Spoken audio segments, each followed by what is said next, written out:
today about learning from our mistakes and the art, if you will, of the apology. When it comes to saying you're sorry, it is a challenge, I think, because you want the person to know that you are being sincere. But there are mistakes that we can make. And there's a way, there's an art, apparently, to a meaningful apology. That's according to our next guest, Marjorie Ingall. She's one of the co-authors of Getting to Sorry, The Art of Apology at Work and Home, and co-creator of the website Sorry Watch. Please welcome apology expert, and I've never said that about anybody in my life, Marjorie Ingall. Thank you for joining us. Thank you so much for having me. Okay. I have to tell you, I was skeptical. I'm not big on the word expert because I'm like, well, you know, how do you become an expert? Do you like offend people a lot and you were practicing? Thank you. I hate that word.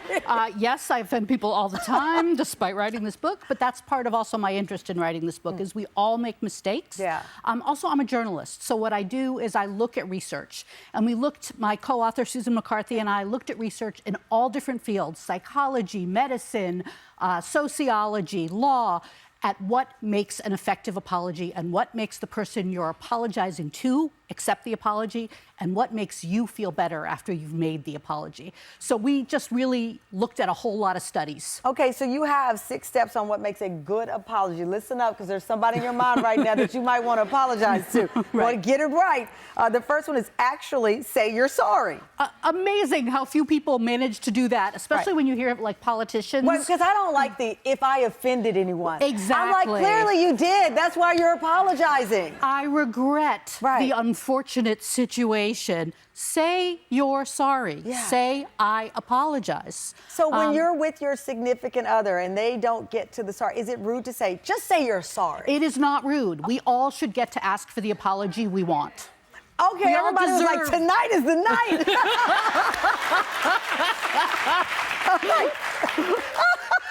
Okay, be specific.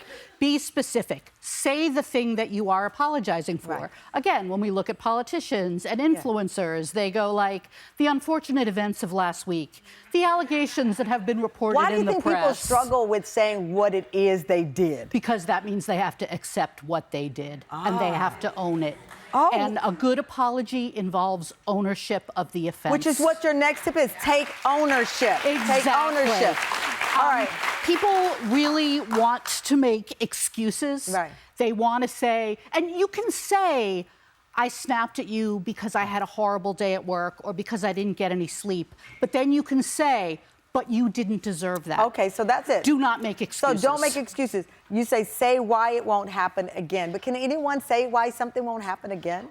When we look at public apologies and we see corporations, there was an incident a few years ago when an elderly man was dragged off an airplane. Do you remember that? And what steps are you taking as a company to ensure that this doesn't happen again in an overbooking situation? What are you going to do if someone in your company did something racist, sexist, transphobic, misogynistic? What steps is the company taking to make sure it never happens again? All right, I like that. Make reparations. What does that mean, make reparations? It might just mean, Tamron, I just spilled coffee all over your beautiful dress. Yeah. I would like to pay for the dry cleaning. It might be, you know, a more widespread, again, in a corporate apology. Yeah. Can you make a donation to a charity that matters to the person you harmed? How do you do that, though, in your home life, right? Because most of the apologies in our lives don't happen at work. They probably happen in our intimate circle of family. So how do I make my husband make reparations? I do think people have different apology styles. Right. Yeah. And I notice that among certain people who have a hard time apologizing, one thing they often do is you see them going the extra mile around the house, unloading the dishwasher, making the bed. So is that sincere or not?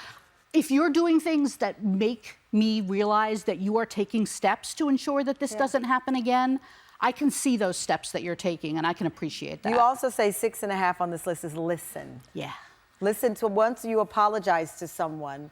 You got to let them have their say. If they're mad at you, you got to let them say it. And you can't be like, nope, that could be a different conversation, why we're in this fight. Yeah. But when you apologize to someone, you apologize for your role in the fight, not, you don't get to say, you know, but you do. Right, but you did this. All right, and so I love this because you have so many things. Your bad apology bingo card number 6. They have the celebrity edition, examples of bad apologies. But the thing that I'll ask you then, which is so funny.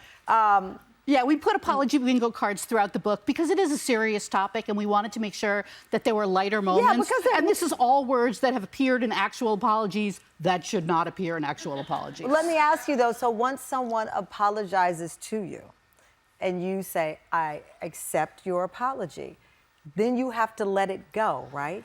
It's so hard to do.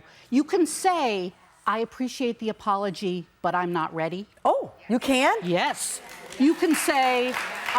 so when they apologize, you don't have to accept it? You do not. We always say apologies are mandatory, forgiveness is not. So apologies are mandatory, forgiveness is not? You can say, I hope that I can earn back your trust. Ooh. You can say, if you're the person who is not ready to forgive, and you may have really good reasons not to forgive. We don't believe in spiritual bypassing, in the act of just like getting to the forgiveness, you know, without doing the hard work of getting to that forgiveness. So if somebody, like a lot of times family members will pressure other family members to forgive because it makes them more comfortable. You don't have to do that. And some acts are unforgivable. So you, but you can I love that. Yeah, but you can say, here's what I need you to do. Or you could say, I appreciate you apologizing for X, but what I'm really upset about is Y. Right. And that's why that step 2 up there about say what you're sorry for can help you figure out what the other person is really upset about, and then you can do the work together of fixing it. I love this because, I mean, a lot of people believe once they say they're sorry that it's all washed over. No. It's a process. Well, this is a brilliant book. Marjorie, thank you so much. So the book is called Getting to Sorry. It's available now. Guess what, Tam Fam? You're all going home.